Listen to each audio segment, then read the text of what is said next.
Guys इस video में हम लोग एयरफोर्स वाई ग्रुप का प्रीवियस ईयर का क्वेश्चन पेपर सॉल्व करेंगे। इस पेपर को सॉल्व करने के बाद आपको यह आइडिया लग जाएगा कि आपके एग्जाम में किस प्रकार के क्वेश्चन पेपर पूछे जाते हैं। यहाँ पर देखिए दोस्तों, कुछ छात्रों को कन्फ्यूजन हो रहा होगा कि जब आपका पेपर ऑनलाइन होता है तो फिर यह क्वेश्चन पेपर आया कैसे। तो उन लोगों को मैं बता दूं कि जितने भी कैंडिडेट्स एग्जाम देने जाते हैं उनसे एक एक क्वेश्चन कलेक्ट करके इस पूरे पेपर को तैयार किया गया है। इसमें का 90% क्वेश्चंस बिल्कुल करेक्ट है। मे बी 10% क्वेश्चंस ऐसे हैं जो आपका थोड़ा सा डिफरेंस हो सकता है, लेकिन जो क्वेश्चन है ना वो सेम उसी पैटर्न पर पूछे गए हैं। तो चलिए आज का पेपर स्टार्ट करते हैं। सो गाइज यहाँ पर क्वेश्चन नंबर 1 पूछा गया था, भारतीय नौसेना की स्थापना किस वर्ष हुई थी। तो देखिए इंडियन नेवी की स्थापना हुई थी 1927 में, यानी कि option number b correct answer है। यहाँ पर दोस्तों हर एक क्वेश्चन का एक्सप्लेनेशन मैं आपको करते चलूँगा, साथ ही में कौन कौन से टॉपिक इंपॉर्टेंट है वो भी मैं आपको बताते चलूँगा।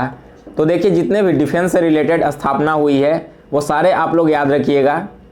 नेक्स्ट है क्वेश्चन नंबर 2, वर्ष 2017 का ऑस्ट्रेलियाई ओपन टेनिस टूर्नामेंट का पुरुष एकल खिताब किसने जीता है। यह खिताब जीता था रोजर फेडरर ने। Option number c correct answer है। नेक्स्ट है क्वेश्चन नंबर 3, इजराइल के प्रधानमंत्री कौन हैं। करेक्ट आंसर है option number 4 Benjamin Netanyahu. Next है क्वेश्चन नंबर 4, श्रृंखला का अगला चित्र उत्तर आकृति से खोजिए। तो देखिए सबसे पहले इस टोटल चित्र को आप लोग यहाँ पर ध्यान से देखिए। तो आप यहाँ पर देख रहे हैं कि पहले और दूसरे चित्र में अगर हम लोग कंपेरिजन करें ना, तो यह जो बाहर वाला आपका तीर है, एरो जो बाहर में दिया गया है, वो हर एक अगले स्टेप में anti clockwise half degree move कर रहा है। यानी कि यहाँ पर देखिए सबसे पहले आपका चित्र कैसे था, ऊपर की ओर था ना, यह इस ओर आ गया, उसके बाद हाफ डिग्री इधर मूव किया एंटी क्लॉकवाइज तो यहाँ पर आया, फिर हाफ डिग्री मूव करके इस साइड में आया है। यानी कि जो आपका अगला फिगर होगा ना उसका यह चित्र कहाँ पर आएगा दोस्तों, इस अनुसार से वो आपका चित्र इस कोने पर आना चाहिए। अब फिगर के अंदर वाला देखिए, यानी कि इस वाले चित्र को, तो सबसे पहले देखिए इस कोने पर था, यहाँ से एंटी क्लॉकवाइज हाफ मूव करके यहाँ गया, उसके बाद एंटी क्लॉकवाइज 1 डिग्री घूमकर वह यहाँ आ रहा है, फिर यहाँ पर 1.5 घूमकर इस ओर गया है। यानी कि एंटी क्लॉकवाइज में अगली बार अगर 2 बार यह घूमेगा चित्र तो कहाँ पर पहुँचेगा, दूसरे बार में आपका फिगर ऐसे आ जाएगा। तो देखिए इस प्रकार का फिगर आपके कौन से ऑप्शन में है। यहाँ पर ऑप्शन नंबर बी जो है इस फिगर को बिल्कुल मैच कर रहा है, यानी कि बी ऑप्शन इस क्वेश्चन का करेक्ट आंसर है। नेक्स्ट है क्वेश्चन नंबर 5, लुप्त पद को ज्ञात करें। तो देखिए अगर पहले वाले फिगर में आप लोग ध्यान दें, इस वाले ट्रायंगल में, तो ट्रायंगल के बाहर में कौन कौन से डिजिट हैं, 5 है और 2 है ना। तो सबसे पहले इस 5 और 2 को आप लोग गुना कर दीजिए। इन दोनों को गुना करने के बाद इसका वैल्यू आता है 10, और इस 10 में नीचे वाला डिजिट जब आप ऐड कर देंगे ना तो आपका ट्रायंगल के बीच वाला डिजिट निकल कर चला रहा है 20। सेम उसी तरह से इस वाले फिगर में भी देखिए 7 और 5 को आप गुना करेंगे तो इसका वैल्यू आएगा 35, और 35 में यह नीचे वाला डिजिट ऐड कर देते हैं तो ट्रायंगल के बीच वाला वैल्यू आपका आ रहा है 41। तो उसी तरह से हम लोग इसका भी वैल्यू निकालेंगे। तो सबसे पहले 6 और 3 इन दोनों को मल्टीप्लाई कीजिए। मल्टीप्लाई करने के बाद इसका वैल्यू आएगा 18। अब इस 18 में आप नीचे वाला डिजिट यानी कि 6 ऐड कर देंगे ना तो इसका वैल्यू आ जाएगा 24। ऑप्शन में देखिए 24 कहाँ है, सी ऑप्शन जो है इस क्वेश्चन का करेक्ट आंसर है। नेक्स्ट है क्वेश्चन नंबर 6, 920 में जोड़ी गई सबसे छोटी संख्या कौन सी होगी जिससे कि वह पूर्ण वर्ग बन जाए। यहाँ पर क्वेश्चन में कहा गया है ना कि 920 में ऐसी कौन सी सबसे छोटी संख्या हम ऐड करें जिससे कि वह नंबर स्क्वायर हो किसी का। तो देखिए 920 के पहले क्या आता है, 900 है जब 30 का स्क्वायर है, तो इसके बाद क्या होगा, 31 का स्क्वायर होगा 30 के स्क्वायर के बाद, और 31 का स्क्वायर होता है 961। यानी कि दोस्तों 920 में हम ऐसी कौन सी संख्या ऐड करें कि हमारा वैल्यू 961 आए। तो देखिए अगर 920 में आप 41 को ऐड कर देंगे तो इसका वैल्यू आता है 961, जो कि 31 का एक स्क्वायर है। तो यहाँ पर आंसर क्या हो जाएगा, डी ऑप्शन आपका करेक्ट आंसर है। नेक्स्ट है क्वेश्चन नंबर 7, यदि किसी कूट भाषा में रोड को URDJ लिखा जाए तो उसी भाषा में मार्क को क्या लिखा जाएगा। तो सबसे पहले समझिए, अगर आप R में 3 ऐड कर देंगे ना, r में 3 ऐड करते हैं तो इसका वैल्यू आता है u। सेम उसी तरह से अगर आप u में 3 ऐड करेंगे तो इसका वैल्यू आएगा r। a में 3 ऐड करने पर वैल्यू आता है d, और d में 3 ऐड करने पर वैल्यू आता है g। यानी कि दोस्तों हमारा आंसर किस तरह से फाइंड होगा, m में सबसे पहले हम लोग 3 ऐड करेंगे, तो देखिए m में अगर आप 3 ऐड करेंगे तो इसका वैल्यू आएगा p। a में अगर आप 3 ऐड करेंगे तो वैल्यू आएगा d। r में अगर आप 3 ऐड करेंगे तो इसका वैल्यू आएगा u, और k में अगर आप 3 ऐड करेंगे ना तो इसका वैल्यू आएगा n। यानी कि मार्क को किस प्रकार से लिखा जाएगा, PDUN। ऑप्शन में देखिए सी ऑप्शन इस क्वेश्चन का करेक्ट आंसर है। नेक्स्ट है 8 नंबर क्वेश्चन, चुनाव आयुक्त का कार्यकाल कितने वर्षों का होता है। तो देखिए इलेक्शन कमीशन का कार्यकाल होता है 6 वर्षों का, डी ऑप्शन करेक्ट आंसर है। नेक्स्ट है क्वेश्चन नंबर 9, यदि किसी कूट भाषा में प्लस को गुना का अर्थ प्लस, डिवाइड का अर्थ माइनस तथा माइनस का अर्थ डिवाइड है तो निम्न में से कौन सा विकल्प सत्य होगा। अब देखिए यहाँ पर अगर आप सी वाले ऑप्शन में इन सारे इक्वेशन को चेंज करें ना तो आपका आंसर करेक्ट हो जाएगा। जैसे देखिए सबसे पहले क्या है, 6 है, 6 गुना 20, तो गुना को क्या बोला जा रहा है, गुना को प्लस कहा जा रहा है, यानी कि 6 + 20 हमने लिख लिया। अब है 20 + 7, और यहाँ पर देखिए प्लस को गुना कहा जा रहा है ना, यानी कि 20 गुना 7 हम लोग लिख लेंगे। -1 है, माइनस को डिवाइड कहा जा रहा है इक्वेशन में, यानी कि यहाँ पर हम लोग लिख लेंगे divided by 1 and divided by 4। तो डिवाइड को क्या कहा जा रहा है, डिवाइड को माइनस कहा जा रहा है, तो -4 घटा देंगे। अब इसका वैल्यू दिया गया है 142। अब इस इक्वेशन को आप लोग सॉल्व कीजिए। देखिए 1 से 7 को डिवाइड करेंगे तो यह 7 बार में डिवाइड होगा, 20 में 7 से गुना करेंगे तो इसका वैल्यू आएगा 140, यानी कि 6 + 140 क्या हो जाएगा, 146 हो जाएगा। और 146 में 4 माइनस कर देंगे तो इसका वैल्यू क्या आ रहा है, 142 आ रहा है ना। यानी कि जो ऑप्शन नंबर सी है ना, यह इक्वेशन आपके आंसर को सेटिस्फाई कर रहा है। सो ऑप्शन नंबर सी इस क्वेश्चन का करेक्ट आंसर हो जाएगा। नेक्स्ट है क्वेश्चन नंबर 10, दो संख्याओं का HCF एवं LCM 28 और 42 है तथा दोनों संख्याएं 2:3 में है, तो संख्याएं क्या होगी। मान लीजिए हमारी संख्याएं x है, यानी कि हमारी दोनों संख्याएं क्या हो जाएगी, एक होगा 2x और दूसरा होगा 3x। और देखिए जब भी दो संख्या दी हुई रहे और दोनों का LCM और HCF दिया हुआ रहे ना, तो इसका फॉर्मूला होता है x × y = HCF × LCM। तो यहाँ पर हम लोग इस इक्वेशन पर लिखेंगे तो देखिए क्या होगा, 2x × 3x = इसका वैल्यू क्या दिया गया है, HCF और LCM का 28 गुना 42। अब देखिए 2x और 3x में गुना करेंगे तो इसका वैल्यू आएगा 6x²। तो x² को बराबर के इसी साइड में छोड़ देंगे और 6 को हम लोग इधर लाएंगे। अब देखिए 6 में अगर 42 से गुना करेंगे तो यह 7 बार में कटेगा, और 28 में 7 से गुना करिए तो यह कितने बार में आएगा, 196 आएगा। यानी कि x² का वैल्यू हमारा 196 निकल कर आ गया ना। तो x का वैल्यू क्या होगा, x का वैल्यू होगा √196, यानी कि 14 हो जाएगा। तो x का वैल्यू हमने निकाल लिया 14, और हमारी संख्या क्या है, 2x है और 3x है। तो पहली संख्या हमारी क्या हो जाएगी, 2 × 14 यानी कि 28, और दूसरी संख्या होगी 3 × 14 यानी कि 42। तो हमारी संख्या क्या हो गई दोस्तों, एक हुआ 28 और दूसरा हो गया 42। ऑप्शन नंबर ए इस क्वेश्चन का करेक्ट आंसर है। नेक्स्ट है question number 11, film Lipstick Under My Burkha के निर्देशक कौन है। तो देखिए इस फिल्म के निर्देशक हैं Alankrita Shrivastava. Option number 1 correct answer है। नेक्स्ट है क्वेश्चन नंबर 12, राम ने श्याम से कहा तुम मेरी बेटी के पिता के बेटे हो, तो श्याम राम का कौन है। तो इसमें देखिए दोस्तों, मान लीजिए कि आपके पिताजी ने आपसे कहा कि तुम उनके बेटी के पिता के बेटे हो, यानी कि तुम जो हो उनके बेटे हुए। तो यहाँ पर आपके और आपके पिताजी के बीच में क्या संबंध बना, बेटा और पिता का संबंध हुआ ना। तो क्वेश्चन में पूछा गया कि श्याम राम का कौन है, तो श्याम राम का बेटा हुआ। वही अगर पूछ लिया जाता कि राम श्याम का कौन है, तो वैसे कंडीशन में आपका आंसर होता ऑप्शन नंबर बी, पिता। तो यहाँ पर इस बात का आप लोग ध्यान रखिएगा क्वेश्चन में कि लास्ट में आपसे पूछा क्या जा रहा है, किस रिलेशन के बारे में। नेक्स्ट है 13 नंबर क्वेश्चन, स्वराज पार्टी की स्थापना किसने की थी। देखिए स्वराज पार्टी, इसकी स्थापना की गई थी मोतीलाल नेहरू के द्वारा। सी ऑप्शन करेक्ट आंसर है। नेक्स्ट है क्वेश्चन नंबर 14।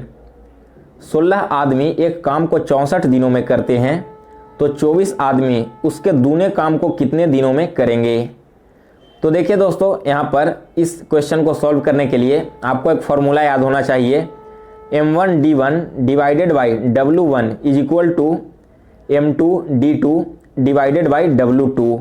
यहाँ पर m1 आपका हो गया मैन 1, d1 हो गया डे 1 और w1 हो गया डे 2, सॉरी वर्क 1। इसी तरह से सेम इधर मैन 2, डेट 2 और वर्क 2 हो गया। तो अब देख लेते हैं हम लोग सबसे पहले यहाँ पर m1 हमारा क्या है। m1 का वैल्यू दिया गया है 16 आदमी। वही d1 का वैल्यू क्या दिया गया, 16 आदमी कितने दिनों में काम कर रहे हैं, 64 दिनों में ना। तो d1 हमारा 64 हो गया और वर्क क्या हो गया, एक काम को पूरा कर रहे हैं, यानी कि w1 का वैल्यू 1 हो गया। अब m2 का वैल्यू क्या दिया गया है, 24 आदमी दिया गया है ना, तो m2 का वैल्यू 24 हो गया। d2 हमें फाइंड करना है और वर्क क्या दिया गया है, वर्क आपका दुगना है ना, यानी कि w2 आपका 2 हो जाएगा। तो चलिए इस क्वेश्चन को हम लोग इस इक्वेशन पर रखते हैं, यानी कि 16 गुना 64 divided by 1 is equal to 24 गुना d2 डिवाइडेड बाई 2। तो अब देखिए इस क्वेश्चन को हम लोग यहाँ पर सॉल्व करेंगे तो किस तरह से सॉल्व होगा। 2 से यह 24 कटेगा 12 बार में। अब d2 को हम लोग बराबर के राइट साइड में ही रहने देंगे और 12 को इस साइड में लाएंगे तो 12 यहाँ पर आ जाएगा डिवाइड में। अब इसको सॉल्व कीजिए, देखिए 4 से यह 3 बार में कटेगा, 4 से यह 4 बार में। इसके बाद क्या होगा, 64 गुना 4, 64 में जब आप 4 से गुना करेंगे तो यह होगा 256 और इसे डिवाइड कर देंगे आप 3 से। तो 256 को 3 से डिवाइड जब करेंगे ना तो इसका वैल्यू आएगा 25.1/3, यानी कि 24 आदमी उसके दूने काम को कितने दिनों में करेंगे, 25.1/3 दिन में। ऑप्शन नंबर डी देखिए इस क्वेश्चन का करेक्ट आंसर है।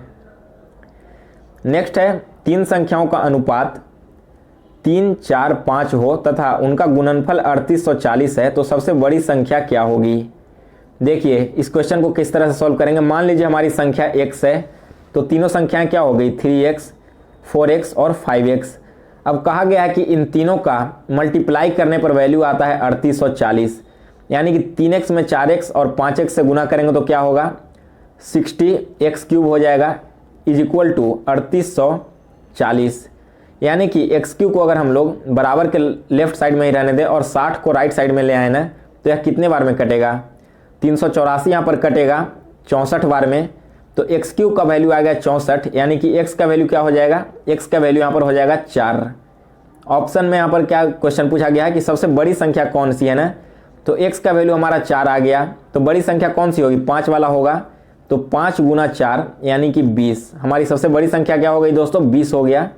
ऑप्शन नंबर 20 क्वेश्चन का करेक्ट आंसर है। नेक्स्ट है 16th नंबर क्वेश्चन।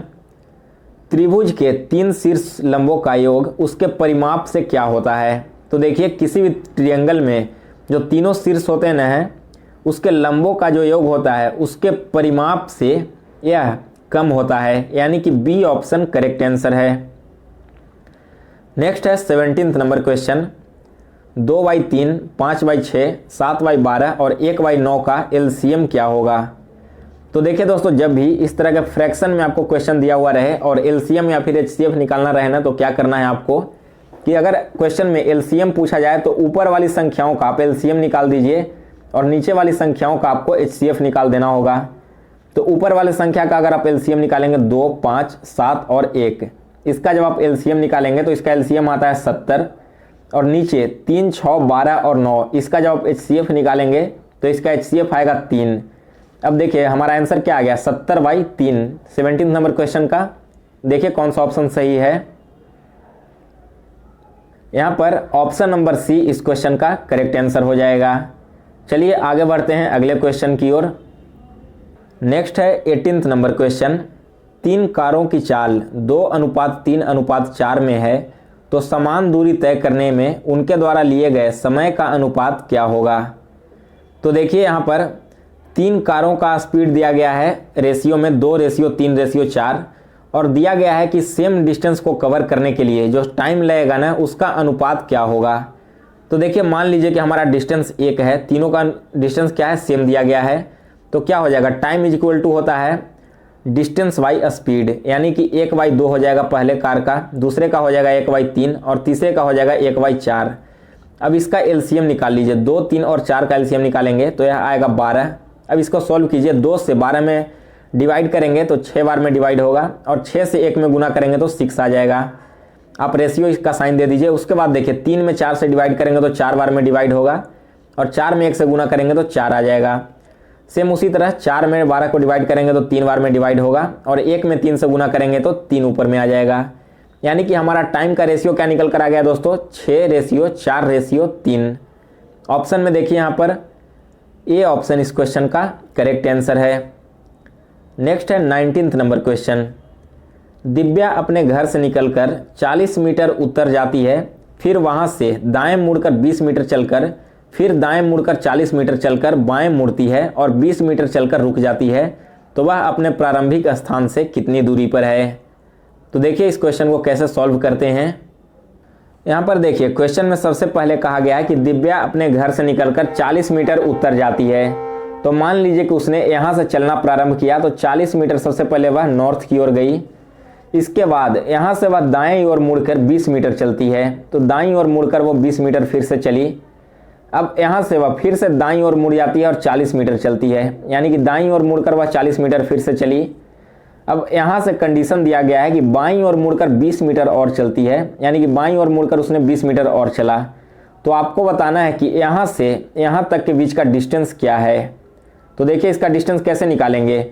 अगर ऊपर में 20 मीटर का डिस्टेंस है, यानी कि इसके बीच का भी डिस्टेंस क्या हो जाएगा, 20 मीटर हो जाएगा। और यहाँ से यहाँ तक की डिस्टेंस क्या है, 20 मीटर दिया गया है। तो इन दोनों को हम लोग ऐड कर देंगे तो टोटल डिस्टेंस निकल कर आ जाएगा, यानी कि 20 + 20 क्या हो जाएगा, 40 मीटर। तो वह अपने प्रारंभिक स्थान से कितनी दूरी पर है, 40 मीटर की दूरी पर है। ऑप्शन नंबर बी इस क्वेश्चन का करेक्ट आंसर है। नेक्स्ट है 20 नंबर क्वेश्चन। ईंटों का दीवार से वही संबंध है जो पेड़ों का संबंध है। तो देखिए कई सारे ईंट मिलकर एक दीवार बनते हैं ना, उसी तरह से कई सारे पेड़ मिलकर क्या बनाते हैं, एक फॉरेस्ट बनाते हैं, वन बनता है।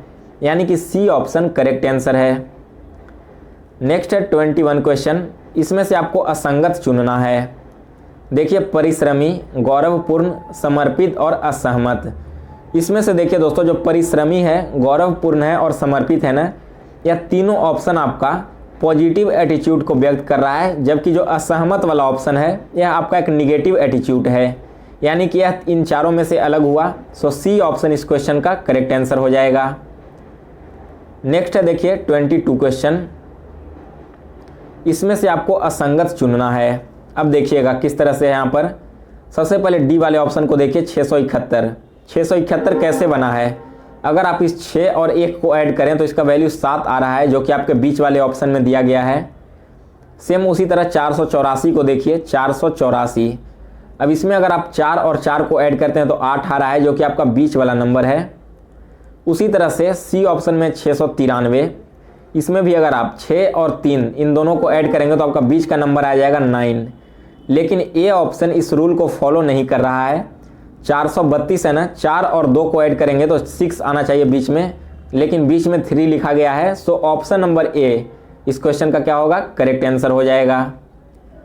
नेक्स्ट है 23 क्वेश्चन। 50 छात्रों की कक्षा में राम का ऊपर से 21वां स्थान है, तो नीचे से उसका स्थान क्या होगा। देखिए एक रो है, इस रो में टोटल 50 छात्र हैं, जिसमें से राम का ऊपर से स्थान 21वां है। मान लीजिए राम का ऊपर से स्थान यहाँ पर तक है, 21 स्थान है ना, तो इसके नीचे टोटल कितने स्टूडेंट्स और बचे होंगे, 50 में से 21 घटाएंगे तो 29, यानी कि टोटल नीचे 29 छात्र होंगे।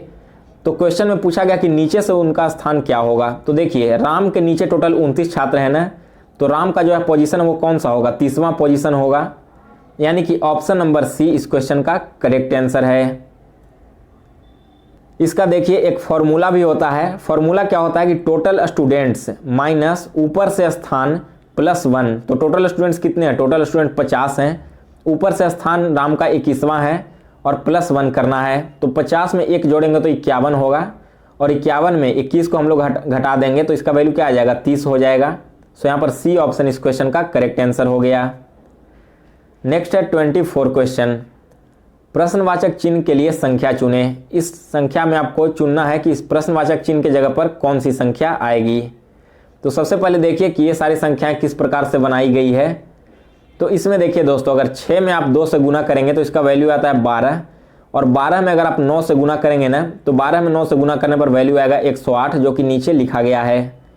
सेम उसी प्रकार से 4 में अगर आप 8 से गुना करते हैं तो इसका वैल्यू आता है 32, और 32 में अगर आप 3 से गुना कर देंगे ना तो इसका वैल्यू आएगा 96, जो कि नीचे में लिखा गया है। यानी कि यहाँ पर 5 में अगर हम लोग 1 से गुना करेंगे तो क्या आएगा, 5 आ जाएगा, और 5 में कौन सी संख्या हम लोग गुना करें कि इसका वैल्यू 35 आ जाए। तो बिल्कुल ईजी है। अगर 5 में हम लोग 7 से गुना करेंगे तो इसका वैल्यू आएगा 35, यानी कि प्रश्नवाचक चिन्ह के जगह पर 7 आना चाहिए। यहाँ पर option number b correct answer है। नेक्स्ट है 25 नंबर क्वेश्चन। 25 नंबर क्वेश्चन क्या है कि खानवा का युद्ध किनके बीच में हुआ था। तो देखिए, खानवा का युद्ध हुआ था बाबर एवं राणा सांगा के बीच में। ऑप्शन नंबर 1 करेक्ट आंसर है। नेक्स्ट है क्वेश्चन नंबर 26। निम्न में से किस वेद में गद्य एवं पद्य दोनों का प्रयोग हुआ है। तो देखिए, आयुर्वेद में गद्य एवं पद्य दोनों का प्रयोग किया गया है, यानी कि सी ऑप्शन करेक्ट आंसर है। नेक्स्ट है 27 नंबर क्वेश्चन। कोणार्क का सूर्य मंदिर किसने बनवाया था। तो देखिए, कोणार्क का सूर्य मंदिर बनवाया गया था नरसिंह देव के द्वारा। ऑप्शन नंबर 1 करेक्ट आंसर है। नेक्स्ट है 28 नंबर क्वेश्चन। मनु भाकर का संबंध किस खेल से है। तो देखिए, मनु भाकर यह संबंधित है निशानेबाजी से। बी ऑप्शन करेक्ट आंसर है। नेक्स्ट है 29 नंबर क्वेश्चन। भ्रष्टाचार अवधारणा सूचकांक 2017 में भारत को कौन सा स्थान दिया गया है। तो देखिए, इस सूचकांक में भारत को 81वां स्थान मिला है। सी ऑप्शन करेक्ट आंसर है। और लास्ट क्वेश्चन है 30 नंबर। अमेजॉन के संस्थापक कौन हैं। तो देखिए, अमेजॉन के संस्थापक हैं Jeff Bezos. Option number 1 correct answer है। सो गाइज, प्रीवियस ईयर का पूरा क्वेश्चन पेपर कंप्लीट हो चुका है। अगर आपको वीडियो अच्छा लगा हो तो इसे लाइक कीजिए और शेयर कीजिए, और अगर आप चाहते हैं कि प्रीवियस ईयर का इंग्लिश का पेपर भी मैं अपलोड करूं तो हमें नीचे कमेंट सेक्शन में ज़रूर बताइएगा। और इसके अलावा अगर आपको किसी भी तरह के क्यूरीज हो या फिर कोई क्वेश्चन पूछना हो तो आप डायरेक्टली हमें इंस्टाग्राम पर पूछ सकते हैं। इंस्टाग्राम का लिंक नीचे डिस्क्रिप्शन बॉक्स में दिया गया है।